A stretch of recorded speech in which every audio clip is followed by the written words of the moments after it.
Every single technological change that has happened in the history of mankind has taken exactly the same shape. And this one is no different. At first, you do what you used to be able to do. You just do it better. And if AI gets no farther than that, that's incredibly useful. But there's a second phase, which is where we couldn't dream of doing the following things, and now we can do them with AI. Ever wonder what human characteristics are most valuable in an age of AI?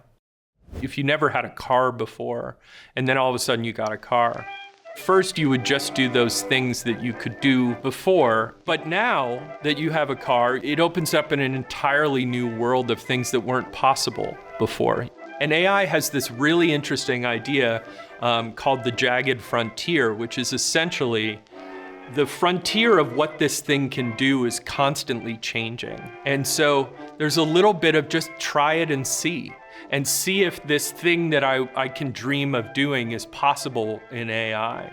And so you have to use this thing as a creative palette to bring your best ideas to it and see where you can go with it and see what's possible. And AI might not be able to do the entirety of that big idea that you have, but maybe you can do a little piece of it. And that's where it can be incredibly useful. The directive is always to bring your ideas to AI and ask AI to make them better, because then it is truly acting as your agent.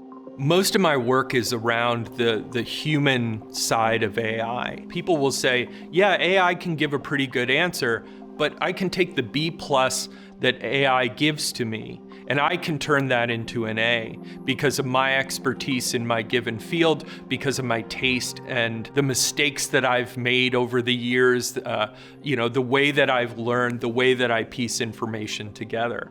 And so we are looking at what is that delta between what AI gives and what a human can produce. You start to see the things that were left out of AI. These are things like the fact that we make mistakes, okay? We're uncertain as human beings. The idea there, of course, is I don't want my AI saying, Dan, I have a hunch that the answer is the following thing. I can't really tell you why, but I've just got a sixth sense. I've got a feeling. Those are the things that are very much in us as humans. AI does things a certain way and humans do things a certain way. And they're not really the same. AI has all of the information, and what AI does is it forces a correlation through that information, and we've got just a fraction of the amount of information that AI does, and yet we are able to make these massive leaps as a species. So every once in a while, we write the works of Shakespeare, we cure polio. In Rochester, we've made incredible social change with Susan B. Anthony and Frederick Douglass's work. We do the works of Picasso. Every once in a while, we learn to take flight. It's incredible. We make these massive leaps with just a little bit of information and all that strange human junk code. And AI is not showing a capability to make those massive leaps yet. And the argument is that it is perhaps because of all of those things that seem to be human deficiencies actually are the thing that allow us to make these great innovations. Let's talk about philosophy. In every AI class that I teach at the Simon Business School, a full third of the course is on philosophy. And you would think, well, what's the connection between philosophy and AI? The whole thing is a Trojan horse, and I'm going to tell you the secret right now. What it's doing is getting the students to ask good questions, because that is the essential component of AI. If you're to engage with AI well, and you are to maintain your value as a human being and continue to add that succinct, definable human value, you've got to be able to ask good questions. That muscle gets worked by working on big philosophical questions. I've been around for a couple of technological innovations. With each technological shift, we've been told that this is going to free us up to do higher level tasks. And I haven't quite seen that come true yet.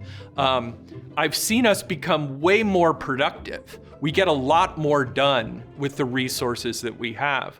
But this feels like a unique moment. And so I hope that at this moment, AI is freeing us from doing repetitive tasks so that we are able to work on more innovative, higher level thinking. There's no guarantee that that will happen. And it's the responsibility of everybody who's using it to make sure to daydream a little bit.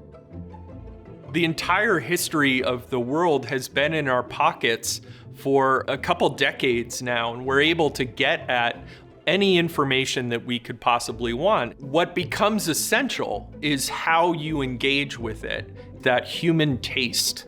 And really it comes from curiosity. If there's one thing that I would look for in somebody I was hiring today, it would be a sense of curiosity.